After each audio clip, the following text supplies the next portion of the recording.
తూర్పు దిక్కుకి నమస్కారం చేయడం ఎందుకు అంటే భగవానుని యొక్క ప్రత్యక్ష స్వరూపం కన్నుల ముందు కదలాడేటటువంటి దిక్కు తూర్పు దిక్కుయే. ఆయన బయలుదేరుతున్నప్పుడు ఒక విశేషం జరుగుతుంది. ఇది చెప్పినవాడు ఎవరో సామాన్యుడు అనుకోకండి. ఇప్పుడు నేను చెప్తున్న విషయాన్ని చెప్తున్నవాడు మయూరభట్టు అని ఒక మహాకవి. ఆయనకు ఒకప్పుడు కుష్ఠవ్యాధి వచ్చింది. వచ్చి వేళ్ళు ఊడి కింద పడిపోతున్నాయి. కింద పడిపోతుంటే ఆయన కోణార్క వెళ్ళి కోణార్కలో ఉన్నటువంటి సూర్య దేవాలయానికి ప్రదక్షిణాలు చేశాడు. ప్రదక్షిణం చేసి రోజు సూర్య భగవానుడి వంక తిరిగి స్తోత్రం చేశాడు. అప్పుడు ఆయనను అనుగ్రహించి సూర్య భగవానుడు ఆయనకు వచ్చిన కుష్ఠవ్యాధి పోగొట్టాడు. పోగొట్టినప్పుడు అరుణారుణ కాంతులతో వస్తున్నటువంటి ఆ సూర్య రథాన్ని చూస్తే, అందుకే సూర్యుడికి ఎంత గొప్పో సూర్య రథానికి అంత గొప్ప ఉంది.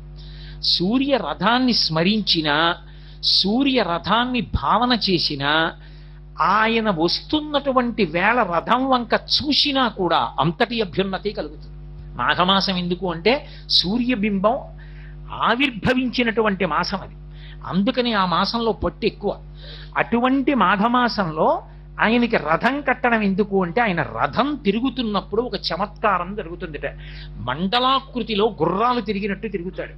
ఆ తిరుగుతుంటే ఆయన ప్రాంగ్ముఖం ఇంద్రుడి వంక చూస్తాట. మొదట తూర్పు దిక్కుకి తిరిగి చూసేటప్పటికి ఆయనకి గౌతమ మహర్షి శాపం ఉంది. ఒళ్ళంతా ఆయనకి నేత్రములుగా కళ్ళలా కనపడతాయి. అవి ఇతరులు చూసినప్పుడు పద్మాల మాల వేసుకున్నట్లు పద్మాల్లా ఉంటాయిట.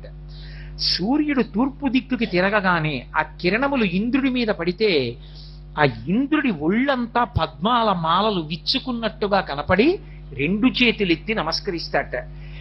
ఆయన తూర్పు దిక్కును వస్తున్నప్పుడు ఆ అరుణకాంతులలో ఇంద్రుడు సంతోషించినటువంటి ఆ కాలమునందు రథదర్శనం వంక తిరిగితే ఒక్కసారి దర్శనం చేస్తే ఇంద్రప్రసాదాత్ రాజ్యాభివర్ధనమశ్నుతే అంటే ఏ అధికారమునందున్నారో ఆ అధికారము నిలబడుతుంది. రాజ్యాభివర్ధనమశ్నుతే ఏ పదవిలో ఉన్నావో అందులో వృద్ధిలోకి వస్తావు. సర్వం శ్రీ ఉమామహేశ్వర పరబ్రహ్మార్పణమస్తు. స్వస్తి.